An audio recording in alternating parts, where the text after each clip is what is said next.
வணக்கம். இது நம்ம கிச்சன்ல நம்ம இன்னைக்கு என்ன பண்ண போறோம் அப்படின்னாக்க வெண்ணெய் காய்ச்ச போறோம். நிறைய பேருக்கு வெண்ணெய் காய்ச்சது எப்படிங்கிறது தெரியல.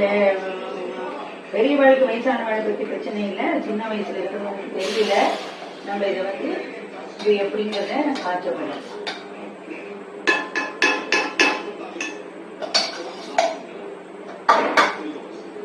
ஒரு ஏன் சுட வச்சுட்டு மேலெல்லாம் கொட்டியாச்சு. நம்ம காய்ச்சல் எப்படி நான் சொல்றேன். சில பேர் இதுலயே என்ன காய்ச்சல் என்ன பண்ணுவாங்கன்னா முருங்கைக்கீரை ஒரு கொத்து போடுவா, இல்லை அப்படின்னா கருவேப்பிலை ஒரு கொத்து போடுவா.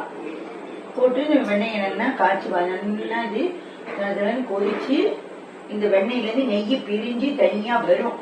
வந்ததுக்கு அப்புறம் ஓசை அடங்கும். அது எப்படிங்கிறது அந்த பக்குவம் வந்த உடனே நான் காட்டுறேன். இப்போ இந்த மாதிரி இருக்கு பார்த்துக்கோங்க. என்ன பண்ண ஃபர்ஸ்ட் ஸ்டேஜ் கொண்டு வந்தது. இப்போ நல்லா கொதிக்கிறது. அது கொதிச்சு இதுலேருந்து நெய் பிரிஞ்சு வரும்.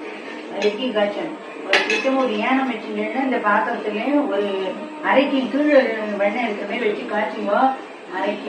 அரைக்கு மேலே வச்சுன்னா பொங்கி வழிஞ்சிடும். அதெல்லாம் பண்ணாதீங்கோ. இந்த அளவு ஒரு அரைக்கு கீழே வச்சு பண்ணினேன்னா பொங்கி வழிஞ்சு வேஸ்ட் ஆகாமல் இருக்கும். இப்போ இந்த மாதிரி கலரிண்டே இருக்கணும். இல்லைன்னா அது அரி பிடிச்சி அது ஒரு தீஞ்ச வாசம் வர ஆரம்பிச்சு நெய்யும் வேஸ்டாக போயிடும். நம்ம நெய்யா வாங்குறத விட இந்த மாதிரி வெண்ணெய் வாங்கி நெய் காய்ச்சறது பெட்டர். நல்ல வாசனையாகவும் மனமாகவும் இருக்கும்.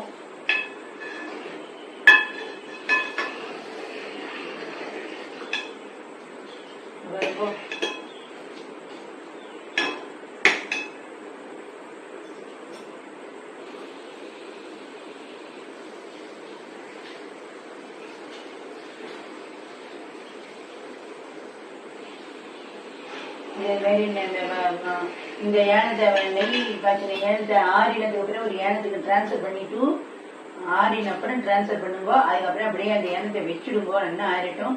அதுலயே ரசம் வைக்கலாம். இல்லை ஏதாவது நீங்க பொடி சாதம் சாப்பிடாத இந்த சாதத்தை சுட போட்டு பிரட்டிட்டு சாப்பிடலாம். ரசம் வைக்கலாம். இல்லை சாதம் போட்டு பிசைஞ்சு பிரட்டிட்டு அதுலேயே குழம்பு ரசம் விட்டு சாப்பிடலாம். அந்த ஏனத்தை அதுக்கப்புறமா தேய்ச்சி அரைமீன் விடலாம். அதில் ரசத்தை வேஸ்ட் பண்ணாங்க நிறைய இருக்கும். அதில் ரசம் வைக்கிறது பெட்டர்.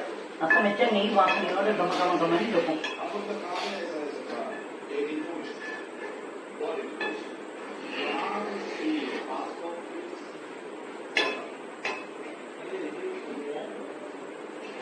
நல்லா நெய் பெரிய இந்த வாசனை கமகமான்னு வருது. நெய் காய்ச்சிற வாசனை